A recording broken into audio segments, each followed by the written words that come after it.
Thank you very much, Mr. President. Mr. President, from time to time, I come to the floor of the Senate to share with my colleagues stories of the victims of gun violence.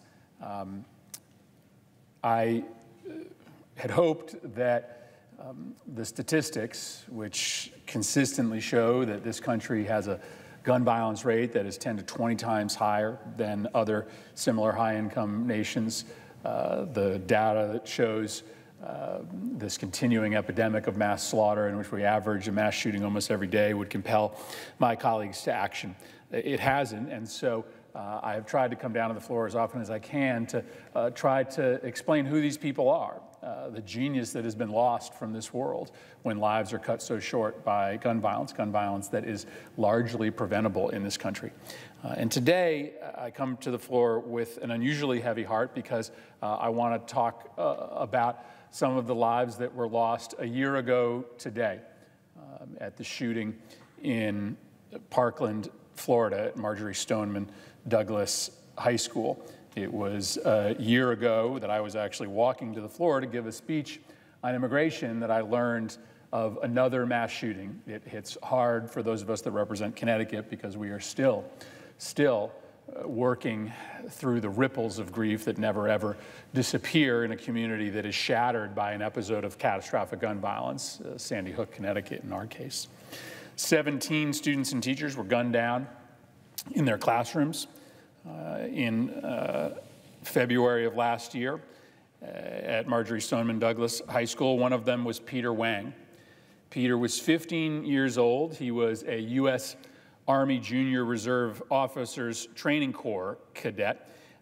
He was getting ready to celebrate the Chinese New Year with his family. His two younger siblings and many other friends called him a natural leader.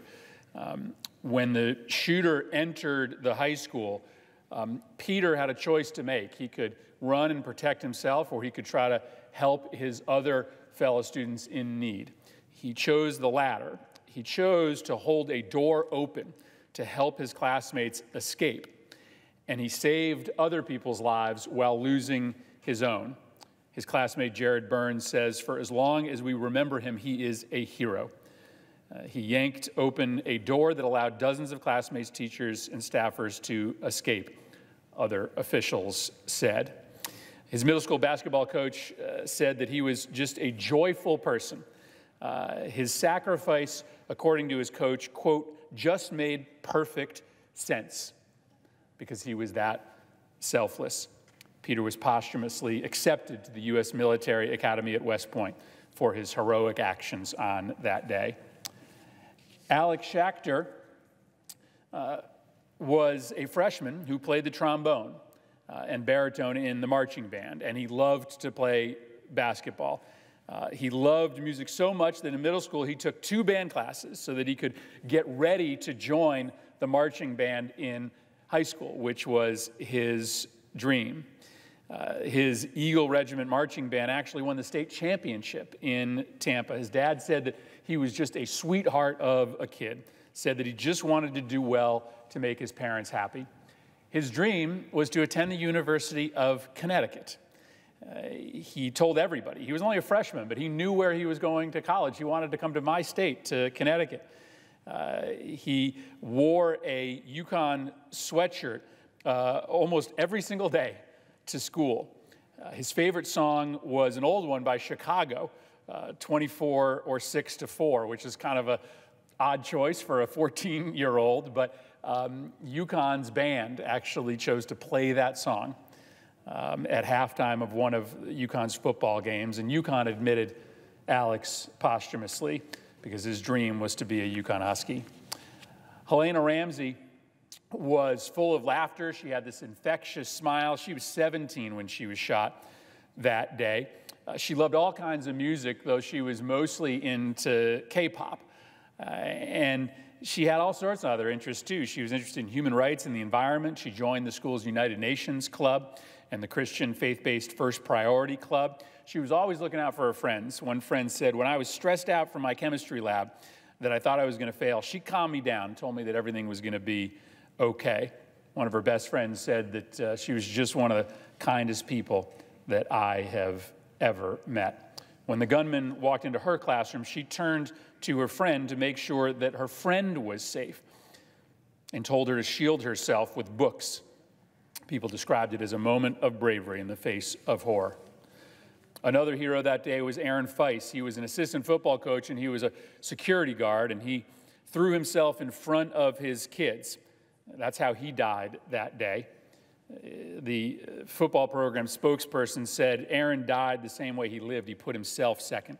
He was a very kind soul, a very nice man. He died a hero.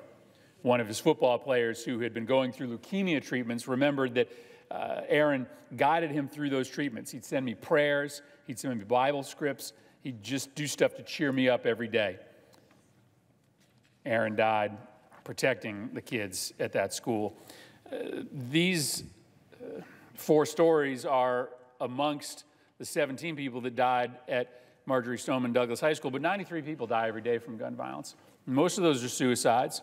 A bunch of them are homicides. Others are accidental shootings, but they're all preventable.